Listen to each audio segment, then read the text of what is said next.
हामी धर्मको खातिर, राष्ट्रको खातिर र राजाको खातिर हामी प्राण उत्सर्ग गर्न पनि तयार छौँ।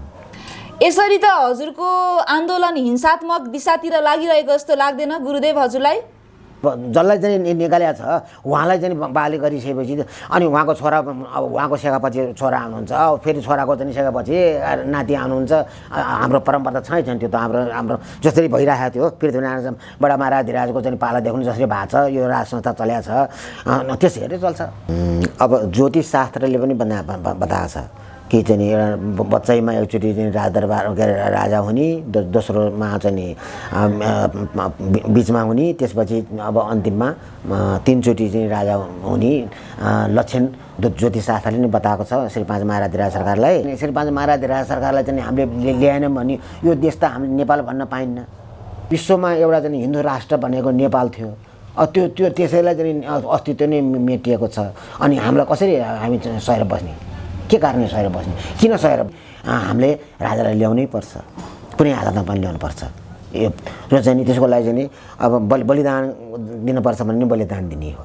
गुरुदेव हजुरले पटक पटक बलिदान प्रतिको प्रसङ्ग उठाउनु भएकोमा अब हजुरहरूको सङ्घर्ष सशस्त्र हुनेछ? आदरणीय दर्शकबिन, पीएम टिभीमा हजुरहरूलाई हार्दिक स्वागत छ। आज हामी हनुमान ढोका परिषदमा पीर पार्टी गुरु गोरखनाथको पादुकामा उपस्थित भएका छौँ। मसँग हुनुहुन्छ धेरै नै आदरणीय हाम्रो योगी नरेन्द्रनाथज्यू। उहाँलाई हामी हाम्रो सोमा हार्दिक निमन्त्रणा गरौँ। गुरु हजुरलाई हाम्रो सोमा हार्दिक स्वागत छ। धन्यवाद। आज हामी हाम्रो गुरुको यस पीर पार्टी परिषदमा आइपुगेका छौँ। हामीलाई हेरिराख्नु भएको अहिले सबैजना जनता, नेपाली जनता, साथसाथै भएका अहिले नेतृत्वमा उठ्न खोजेका सबै युवा युवतीलाई चाहिँ हाम्रो यस परिषदबारे केही अलिकति जानकारी दिबक्सियोस्।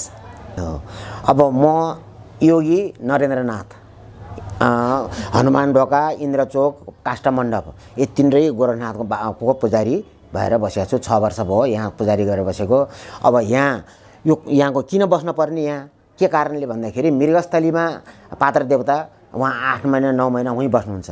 त्यसपछि अब यहाँ आउनुहुन्छ जनै पूर्णेलाई हामी गोसाइँकुण्ड यात्रा हुन्छ गोरखनाथ बाबाको, त्यो पात्र देवता शिरमा राखेर लिएर जानुपर्छ।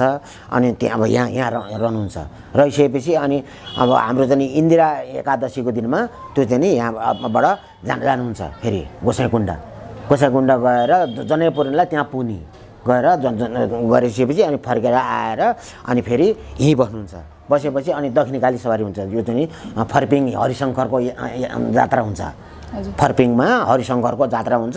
त्यो जात्रामा चाहिँ नि हामी कहाँ जानुपर्छ, त्यो पात्र देवता लिएर जानुपर्छ उहाँ पनौती, के अरे पनौती भन्दा आयो के अरे फर्पिङ जानु पर्यो। त्यहाँ गएर हाम्रो त्यहाँ चाहिँ चक्र पूजा हुन्छ, त्यहाँ चाहिँ बलि पूजा हुन्छ, चक्र पूजा हुन्छ, सबै हुन्छ। त्यति भइसकेपछि अनि एक रात त्यहाँ बसेर अनि फर्केर अनि मृगस्थलीमा आएर पात्र देवता यहाँ बस्नुहुन्छ। अनि हाम्रो यहाँ चाहिँ यो हिसाबले चल्छ। अब मैले यहाँ पूजा गर्दाखेरि इन्द्रचोक पनि पूजा गर्नुपर्छ, यहाँ पनि पूजा गर्नुपर्छ। त्यसपछि गएर चाहिँ काष्ठमण्डप पनि पूजा गर्नुपर्छ। काष्ठमण्डप बन्दैछ अहिले, तयार भएको छैन। त्यसको बदलामा अहिले दरबारमा राखेको छ। यहाँ सेतो दरबार भने गद्दी बैठक बजार यहाँ भन्छन्, गद्दी बैठकमा राखेको छ। त्यहाँ 4 गणेश गोरखनाथको, त्यहीँ गएर हामीले रट चलाउँछौँ, पूजा गर्छौँ। यही त परम्परा चलिरहेको छ गोरखनाथको विषयमा। र गोरखनाथको विषयमा यति नै हो। अब के भन्नु पर्दैन। आदरणीय गुरु, हाम्रो यस परिषदको बारेमा पनि आफ्नो केही सन्दर्भ राखिदिनुहोस् भनेर हजुरलाई म विनम्र अनुरोध गर्दछु। अब मेरो चाहिँ अरू त भनाइ के हो र, तर यो पनि हाम्रो नेपाल भनेको एउटा चाहिँ नि हिन्दू राष्ट्र हो। यो विश्वले चिनेको, विश्वमा अन्त छैन हिन्दू राष्ट्र त्यसो जस्तो नेपालमा छ। त्यस्तो देशमा अहिले चाहिँ जुन धर्म अब चाहिँ के अरे धर्म के भन्छ चाहिँ अब यो के अरे धर्मनिरपेक्ष भनेर जो भनेका छन्, यो हामीलाई नेपालमा सुहाउँदैन, सुहाउने कुरा नै होइन। र के भइरहेछ नेपालमा भने, नेपालमा त एकपछि अर्को गरेर यहाँ हमला भइरहेछ नेपाललाई। यो तहस नहस गर्ने खेल भइरहेछ। हजुर जसरी लिपुले कालापानी लिम्पुयाधोरा अब यिनीहरू जसरी अब भारतको नक्सामा समेट्यो, त्यसै गरेर चाहिँ नि अब उनीहरूले के गर्यो भने 1 नम्बरमा हिन्दू धर्मलाई चाहिँ एट्याक गर्यो, 2 नम्बरमा गएर चाहिँ नि राजालाई एट्याक गर्यो, राजको परिवारलाई चाहिँ एट्याक गर्यो, दोस्रोमा तेस्रोमा गएर चाहिँ अब राज परिवारलाई चाहिँ हमला गर्यो। गर्दा गर्दा अब यो नेपाललाई चाहिँ नि अब चाहिँ नि एमसिसी भन्ने एउटा चाहिँ नि उही अब इन्डियामा चाहिँ नि के अरे आएको थियो, त्यो वेस्ट इन्डिया कम्पनी भन्ने पहिला आयो। त्यो आएर चाहिँ नि इन्डियामा चाहिँ नि हामी तिमीहरूलाई भलो गर्छौँ नेपाललाई के अरे भारतलाई भनेर चाहिँ त्यो वेस्ट इन्डिया कम्पनी आएर बसेर के गर्यो भने गर्दा गर्दै भारतलाई बेलायत जसरी लियो ब्रिटिसले, त्यसै गरेर नेपाललाई पनि यो लिने चलखेल भए जस्तो लाग्छ एमसिसीको कुरा पनि। र चाहिँ नि अब एकपछि अर्को गरेर नेपाललाई चाहिँ नि सिद्धाउनै खोजेका छन्। मेरो त आत्माले त्यही छ, किनभने गोरखनाथ बाबाको म पुजारी हो, मैले चाहिँ गोरखनाथ भनेको पृथ्वीनारायण शाहका गुरु र यो नेपाललाई एकीकरण गर्ने गुरु गोरखनाथ, उहाँले के सोचेर चाहिँ गर्नु भन्ने भने यो भारतले चाहिँ आँखा गाडेको छ भन्ने कुरो गोरखनाथले थाहा पाउनुभयो। थाहा पाइसकेपछि अनि पृथ्वीनारायण शाहलाई भन्नुभयो, बडा महाराज पृथ्वीनारायण शाहलाई कि चाहिँ यो नेपाललाई चाहिँ हामीले एउटा बनाऊँ। त्यति बेला 22-24 पूर्वमा 22 पश्चिममा चाहिँ 24 46वटा राजा थिए त्यति बेला नेपालको, यो सानो देशको 46वटा राजा थिए। अनि चाहिँ अब गोरखनाथको आशीर्वादबाट उहाँ अब नीति निर्देशनबाट यो नेपाललाई एकीकरण भएर नेपाल यस्तो भएको हो, यो पहिले नै सिद्धिने योजनाबाट चलिरहेको थियो र त्यसरी जोगाउनु भएर आज हामीले नेपाल भन्न पाछौँ र चाहिँ नि यही नै हो। साथसाथै प्रश्नमा जोड्दै गुरु, अहिले नेपालमा हजुरको हिन्दू राष्ट्र कायम र राजतन्त्र पुनरावृत्ति होस् भनेर जनता सडकदेखि नै उड्दै आएको यो नारा जुलुस बारेमा हजुरको आफ्नो केही सन्दर्भ बताइदिनुहोस् न। अब यो नेपाल विश्वको हिन्दू राष्ट्र भनेर चिनिएको सगरमाथाको देश, हिन्दू राष्ट्रको देश, यो चाहिँ राजमुकुट भएको देश मात्रै नै होइन, यो त अधिराज्य हो। यो चाहिँ यस्तो हो, पृथ्वीनारायण शाहको परिकल्पना अनुसार 22-24 राज्यलाई एकीकरण गरेर एउटा विशाल राज्य निर्माण भएको यो सन्दर्भ जोडिन्छ यसमा, त्यो पनि भन्नुपर्छ। त्यस कारणले अब म के भन्न चाहन्छु भने हाम्रो नेपालको जस्तो पहिला थियो हिन्दू धर्म र चाहिँ राजतन्त्रात्मक के अरे शासन प्रणाली, त्यसबाट शान्ति थियो, जनतालाई पनि शान्ति थियो, सबैलाई राम्रो थियो, केही कुरा कमी थिएन हामीलाई। अब बिचमा आएर यिनीहरूले अपहरणको हिसाबले राजालाई अपहरण गरेका छन्। उनीहरूले चाहिँ साजिस गरेर पहिला हिन्दू धर्मलाई सिद्धाए, दोस्रो गएर राज परिवारलाई सिद्धाए, तेस्रो गएर भयो फेरि अब भाइलाई, राजाको भाइलाई पनि अब उहाँहरूले चाहिँ अब कुन हिसाबबाट उहाँले चाहिँ अब चाहिँ पदच्युत गरेर आज चाहिँ यो स्थितिमा ल्यायो त ल्याए। अथवा यिनीहरू के गरिरहेका छन् त भन्दाखेरि यिनीहरूकै फेरि अब प्रचण्डको र केपीकै अहिले मारामार छ हेर्नुहोस्। अब यिनीहरू भन्दा यिनीहरूको उद्देश्य के रहेछ त भन्दाखेरि यिनीहरू त यहाँ त कमाउने उद्देश्य रहेछ, चाहे देश जन्ममा जाओस् उनीहरूलाई वास्ता रहन्छ, देशको चाहिँ माया रहन्छ यिनीहरूलाई यो नेताहरूलाई। त्यस कारणले यो जनताले बुझिसक्यो, यो कुरो जनताले बुझिसकेका छन् र चाहिँ नि यो आउँछ राम्रो हुन्छ भोलि भविष्य गोरखनाथ, किनभने गोरखनाथ बाबा हुनुहुन्छ, एक दिन जाग्नुहुन्छ गोरखनाथ बाबा, किनभने उहाँको परिकल्पना हो नि त, यो त कसै हाम्रो होइन कसैको, यो कुनै पृथ्वीनारायण शाह बाबालाई हातमा लिएर जसो गरेर चाहिँ नि हजुरको चाहिँ नि के गरेको थियो भने सिकन्दर बादशाहले चाहिँ इन्डियालाई लिन खोजेको थियो। त्यति बेला चाहिँ चाणक्य ऋषिले चन्द्रगुप्त मौर्यलाई चाहिँ राजालाई हात लिएर त्यो देशलाई चाहिँ भारतलाई जोगाएको थियो। त्यति बेला अङ्ग्रेजहरूलाई पराजित गरेर बाहिर जोगाएको। त्यसै गरेर चाहिँ यो नेपाललाई पनि भारतले चाहिँ खान खोजेको थियो, यो नेपाललाई कुनै तरिकाले नेपाललाई चाहिँ शासन उसले गर्ने र नेपाललाई चाहिँ गर्न खोजेको थियो। अब त्यसबाट चाहिँ हामीले बचाउनको लागि हामीलाई चाहिँ त अब हिन्दू धर्म र राज संस्था अनिवार्य अपरिहार्य छ, यो नेताहरूबाट हामीलाई विश्वास छैन। गुरुदेव, के हिन्दू राष्ट्र र राजतन्त्र फेरि पुनर्बहाली हुन्छ भन्नेमा हजुर विश्वस्त हुनुहुन्छ? म 100% विश्वासमा छु। किन छु त्यो कारण छ, त्यसमा धेरै कारण छ।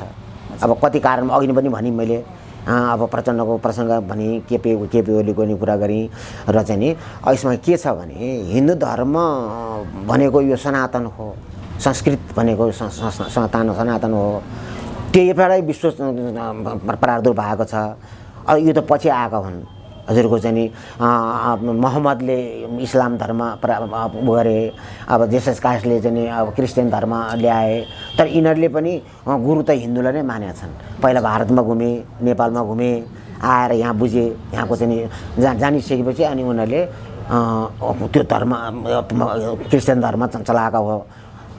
त्यसमा केही तुक छैन, न त इस्लाम धर्ममा केही तुक छ, न त क्रिस्चियन धर्ममा, किनभने उनीहरूको चाहिँ न छेउ छ टुप्पो छ। जुन हिन्दू धर्म भने त यो त सनातन हिन्दू धर्म हो, यो आजको होइन। हिन्दू धर्म भने त्यस्तो हो, ओमबाट सुरु हुन्छ। हिन्दू धर्म भने ओमबाट सुरु हुन्छ, शान्तिबाट सुरु हुन्छ, शान्ति पाठ। वेदले के भन्छ? देव शान्ति रन्तरिक्षी शान्त वसुधैव कुटुम्बकम पनि छ। हामी विश्वलाई नै हाम्रो कुटुम्ब मान्छौँ। हिन्दू धर्मले त्यो बतासिरहेको छ, तर अब आज त्यो छैन, त्यो चाहिँ यो केही पनि देखिन्न। त्यस कारणले मलाई पुरा 100% विश्वास छ कि 100% मलाई विश्वास छ कि एक दिन आउनुहुन्छ राजा पनि आउनुपर्छ, आउँछ र चाहिँ हिन्दू धर्म पनि आउनुपर्छ, आउँछ। गुरुदेव, हजुर, तपाईहरूको आफ्नो माग आफ्नो ठाउँमा ठिक होला, तर आजको यस सरकारले जुन चाहिँ हजुरको यस सभा समारोहहरूमा समेत हजुरको जुलुसमा समेत हजुरको रोकथाप गरेर आइरहेका छन् र यो जनताले गरेको यस गतिविधिहरूलाई पनि हजुरको रोकन गर्दै आएका छन्। यस्तो प्रति चाहिँ हजुरको के भाव छ होला? यो चाहिँ नि निरङ्कुशको पराकाष्ठा हो। यसलाई चाहिँ नि मैले चाहिँ प्रजातन्त्र पनि सोचेको छैन, यो प्रजातन्त्र पनि होइन, यो चाहिँ नि यसलाई निरङ्कुश हो। यो न त लोकतन्त्रलाई चाहिँ सुहाउने त्यो हो, किनभने वाक स्वतन्त्रता, भेला गर्ने स्वतन्त्रता यो चाहिँ नि पहिला राजतन्त्रमा पनि थियो भन्ने कुरो प्रमाण कसरी देखिन्छु मैले देखाएको छु भने कसरी चाहिँ यिनीहरूले पनि राज संस्थाको विरोधमा गरेर कसरी सडकमा उत्रेर चाहिँ राजालाई हटाए त। अनि के हामी चाहिँ यिनीहरूले जे भने त्यो मानेर बस्नुपर्ने? राजालाई चाहिँ नि विरोध गर्न पाउने, राजालाई विरोध गर्न पाउने, हटाउन पाउने, अनि यिनीहरूको चाहिँ हामीले के भन्न पाउने? यो कसरी मिल्छ? हुँदैन यो। गुरुदेव, सरकारले प्रतिबन्धता लगाए तापनि हजुरहरूको यस उड्दै आएको सभा जुलुसहरू अब रोकिँदैन त? रोकिन्न, देशव्यापी भइसकेको छ नि त, यो त देशव्यापी भइसकेको छ। यसरी त हजुरको आन्दोलन हिंसात्मक दिशातिर लागिरहेको जस्तो लाग्दैन गुरुदेव हजुरलाई? हिंसात्मक अब समय परिस्थितिले जस्तो पर्छ अब त्यही अनुसार हामीले चाहिँ नि सहनुपर्छ। देशले रगत मागे मलाई बलि चढाओ, मान्दिन मेरी आमा के अरे यी नेपालकी छोरी भनेको छ नि। हजुर हजुर, यो कति सान्दर्भिक छ यो। त्यस कारणले जे पर्छ हामी चाहिँ सहन गर्न तयार छौँ। हेरौँ अब चाहिँ हेरौँ, हामी धर्मको खातिर, राष्ट्रको खातिर र राजाको खातिर हामी प्राण उत्सर्ग गर्न पनि तयार छौँ। गुरुदेव, तपाईँहरू लगायत अन्य कसको सहभागिता हुनेछ यस आन्दोलन अभियानमा?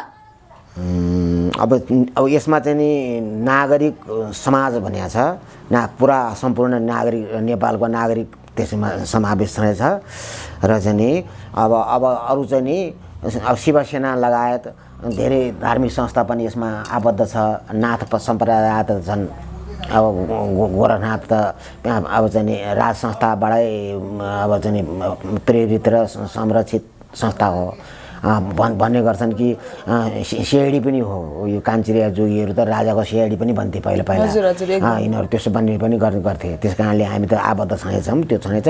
तर यसमा धेरै छ, यो नभन्नुहोस् कि को छ को छैन। अहिले यहाँ सबै हेरिरहेका छन्, अब सकेछन् के भने अगाडि नपर्ने हिसाबले गरिरहेका छन्। राप्रपा पनि यसमा छ, हिँडिरहेका छन्। तर चिनिएको छु, राप्राको नेताहरूलाई चिनिएको छु मैले। तर उहाँहरू के भने जानुहोस् हजुर जानुहोस्, हामी छौँ पछाडि पछाडि भन्नुहुन्छ। राप्रपाका जानेहरू हुनुहुन्छ, अब त्यो शिवसेनाको त छँदै हुनुहुन्छ, सबै हुनुहुन्छ नि यसमा चाहिँ। स्वतर्फ त सबै आउनु भएको छ, किनभने यो सुहाउँदो छैन नि त। नेपालको हावा पानी माटो सुहाउँदो, यो चाहिँ परम्परा सुहाउँदो होइन। यो न त हामीलाई चाइनिज व्यवस्था हामीलाई चाहिँ सुहाउँदो हुन्छ, न त इन्डियन व्यवस्था सुहाउँदो हुन्छ। हामी त पृथ्वीनारायण शाहले भन्नुभएको छ नि, दुई ढङ्गको तरुल हो यो नेपाल। त्यसै कारणले हामी त तटस्थ बस्नुपर्ने हो। चाहे हामी कसैको चाहिँ सार्वभौम सत्ता नेपाललाई चाहिँ कायम गरेर, राज संस्था कायम गरेर, हिन्दू धर्म ल्याएर चल्नुपर्छ। यही नै हो आजको समयको माग पनि यही हो र चाहिँ हुन्छ। यो भएर जान्छ। अब हेर्दै जाउँ, अब चाहिँ त्यो समयले बताउने कुरा हो। अब नेताहरूको त चाहिँ केही छैन अहिले। उहाँहरूको त चाहिँ अब चाहिँ भागभण्डाको हिसाब छ, झगडा भागभण्डाको झगडा छ। अब केपीले यदि करोड कमायो भन्छ प्रचण्डले, प्रचण्ड अब चाहिँ त्यसैमा गइरहेछन्। यिनीहरूको अब आफ्नो कुर्सीको चाहिँ मा चाहिँ गएको छन्। उनीहरूलाई राष्ट्रपतिको वास्ता छैन अहिले। र अनि दबाउने अहिले के निरङ्कुशता गरेर निरङ्कुशको पराकाष्ठा देखाइरहेछन् यो सरकारले। न त वाक स्वतन्त्र उनीहरूले सही छ यिनीहरूलाई। यिनीहरू त अब के भने यो के व्यवस्था हो मैले बुझ्न सकेको छैन। किन नेपालमा के व्यवस्था लादिरहेका छन् यिनीहरूले मलाई थाहा छैन। यो नचल्ने हुन सक्दैन। यो गुरु राजतन्त्र पुनर्वाली भयो भने हजुर चाहिँ आफ्नो स्वयं आफ्नो भावबाट कसलाई र किन बनाउन चाहनुहुन्छ? अब राजतन्त्र बहाली अब यस्तो भएको छ, यो राजतन्त्रको बहाली र अब बहाली भन्ने म त अझ राजतन्त्र त छ। त्यो अहिले त्यो हाम्रो चाहिँ त्यो बलात्कृत भएको छ। राजतन्त्र गएको छैन, राजतन्त्र छ, त्यो भइरहन्छ। त्यस कारणले अब यहाँ चाहिँ प्रश्न चाहिँ हजुरले चाहिँ गर्नुभएको छ, त्यो चाहिँ के भने श्रीपाद महाराज सरकारलाई नै यहाँ चाहिँ यहाँले चाहिँ बलात्कृत गरेको अवस्था छ भन्दाखेरि युवराज धिराज सरकारलाई गरे नि होइन, नगर युवराज धिराज सरकार गरे नि होइन। यहाँ त महाराज धिराज सरकारलाई चाहिँ गरेको हुनाले अब जसलाई चाहिँ निकालेको छ उहाँलाई चाहिँ बाली गरिसकेपछि अनि उहाँको छोरा, अब उहाँको सेकापछि छोरा आउनुहुन्छ, फेरि छोराको चाहिँ सेकापछि नाति आउनुहुन्छ। हाम्रो परम्परा त छैन त्यो त। हाम्रो जसरी भइरहेको थियो पृथ्वीनारायण बडा महाराज धिराजको चाहिँ पालादेखि जसरी भएको छ, यो राज संस्था चलेको छ, त्यसै हेरेर चल्छ। र चाहिँ ज्ञानेन्द्र सरकारै आउनुपर्छ अहिलेलाई। गुरुदेव श्रीपाद ज्ञानेन्द्र सरकार पुनः राजा भएर आफ्नो स्थानमा फर्किनुहुन्छ भन्ने हजुरको यस प्रतिवादमा चाहिँ जनताले विश्वास गर्ने आधार के चाहिँ छ त?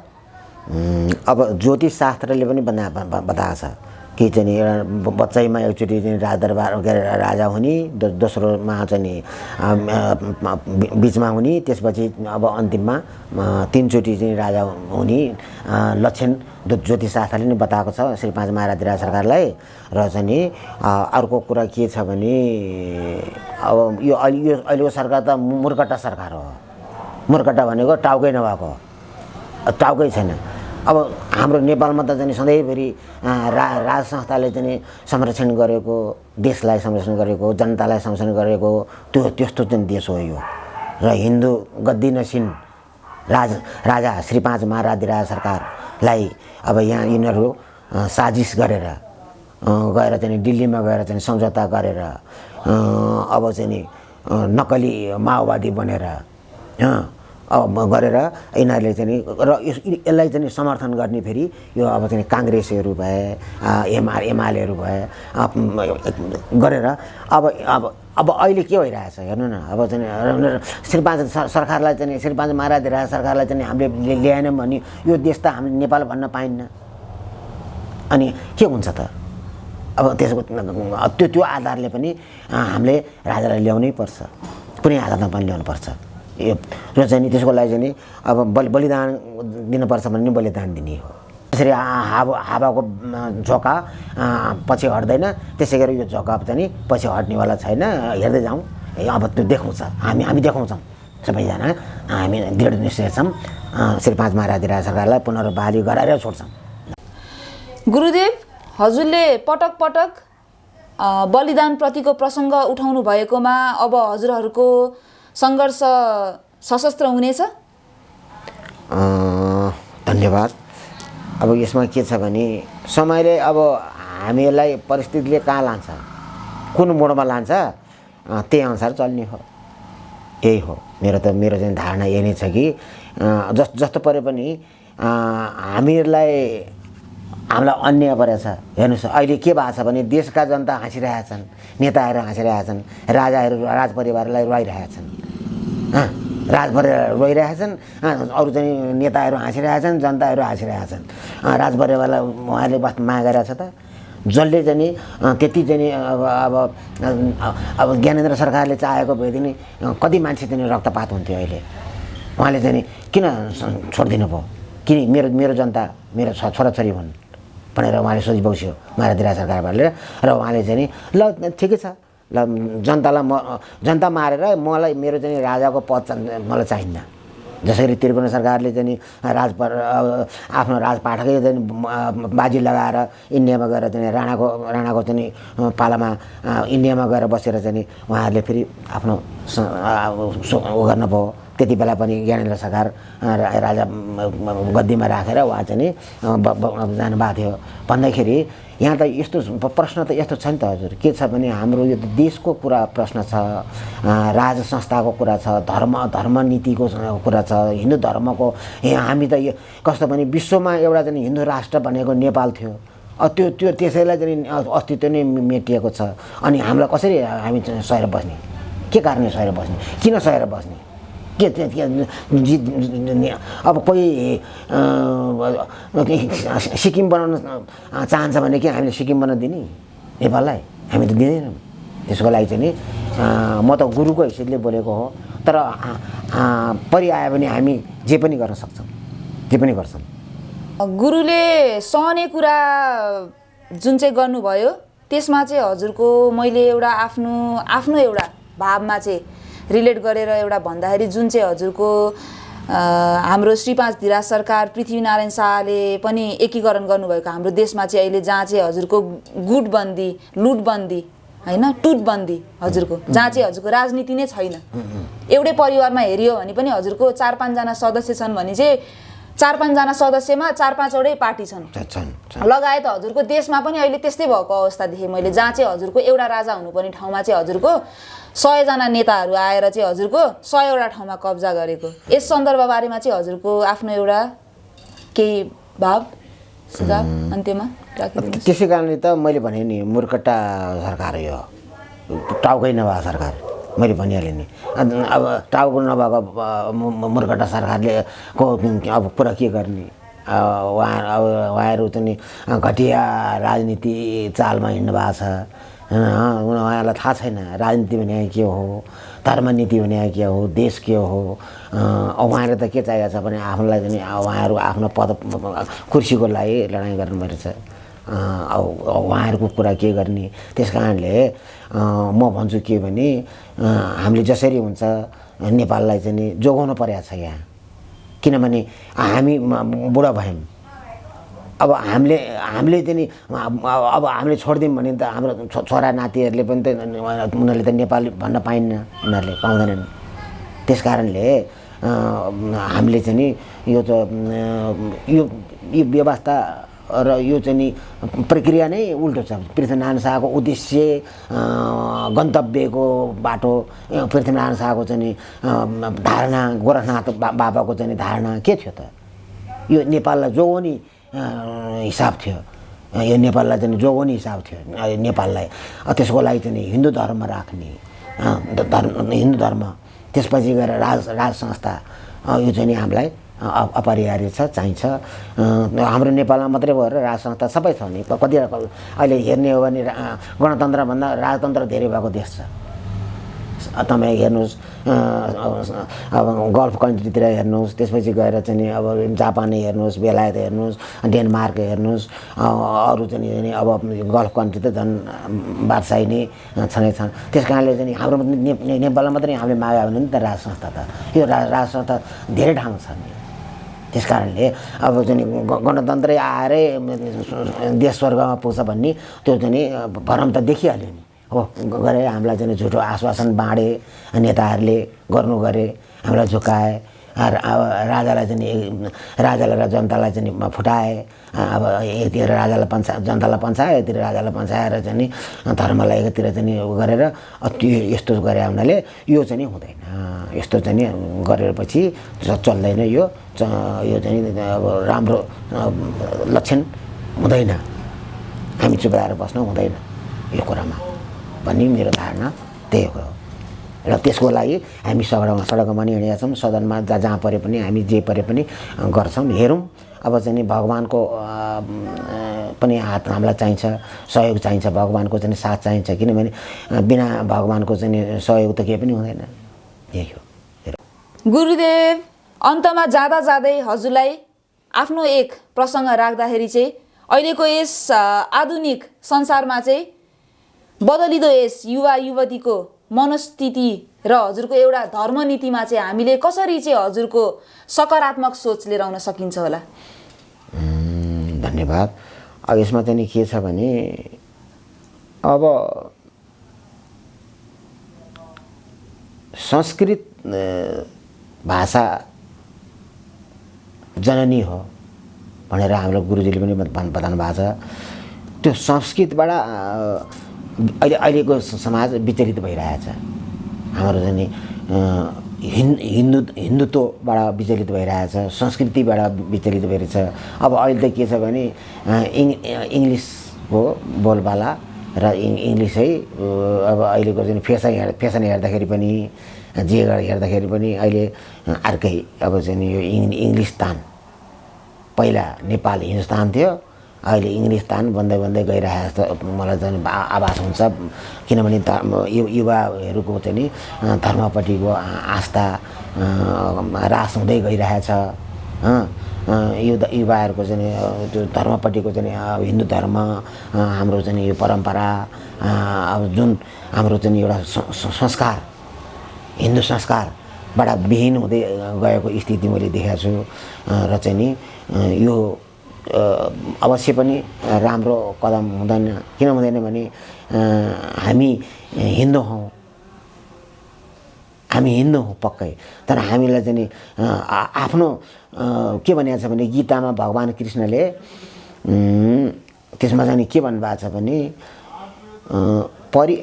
परित्राणाय साधूनां विनाशाय च दुष्कृतां धर्म संस्थापनार्थाय सम्भवामि युगे युगे भन्नुभएको छ अब त्यो बेला फेरि भगवानको त प्रादुर्भाव भइहाल्छ त्यो त समय हुन्छ त्यो अहिले ग्याप भइरहेछ यता बुद्धिस्टको हिसाबबाट पनि हिन्दू धर्मलाई टेवा पुगिरहेको देखिँदैन र चाहिँ अब उता उनीहरूले पैसा खर्च गरेर हुन्छ कि चाहिँ अब दलितहरूलाई चाहिँ हातमा लिएर अहिले हाम्रो तिमीहरू त 2 नम्बरको दर्जामा 3 दर्जामा राखेको छ हिन्दूले हामी तिमीहरूलाई 1 दर्जामा राख्छु भनेर चाहिँ क्रिस्चियनले त्यसरी तानिरहेको स्थिति देखिन्छ त्यो भइरहेछ त्यो बुझिरहेछ मैले पनि बुझेको छु र त्यस कारणले चाहिँ नि अहिलेको युवाहरूले चाहिँ नि 1 नम्बरमा चाहिँ नि हामी म को हुँ यो मेरो देश के हो त्यसको दायित्व चाहिँ नि अब बोध भाषा गर्नुपर्ने जस्तो देख्छु मैले चाहिँ त्यही हो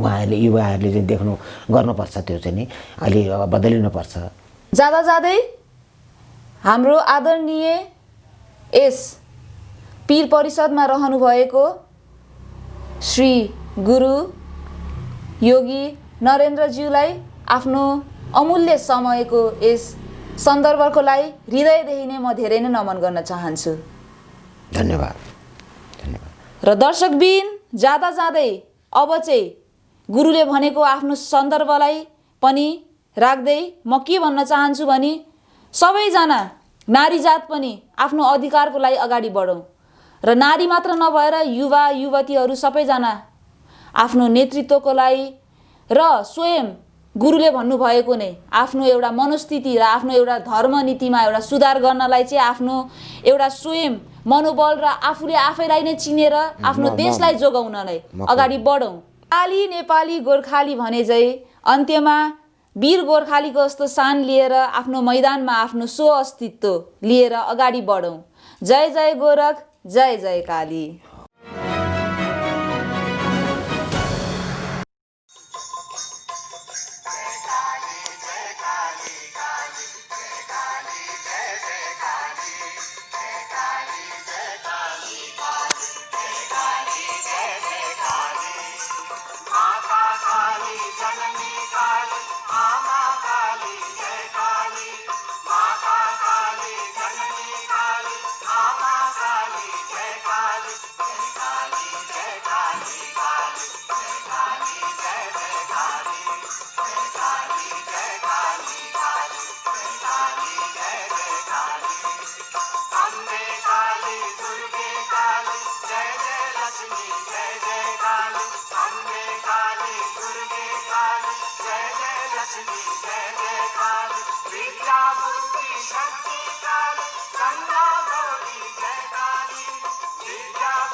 माता काली जननी काली मामा काली जय काली।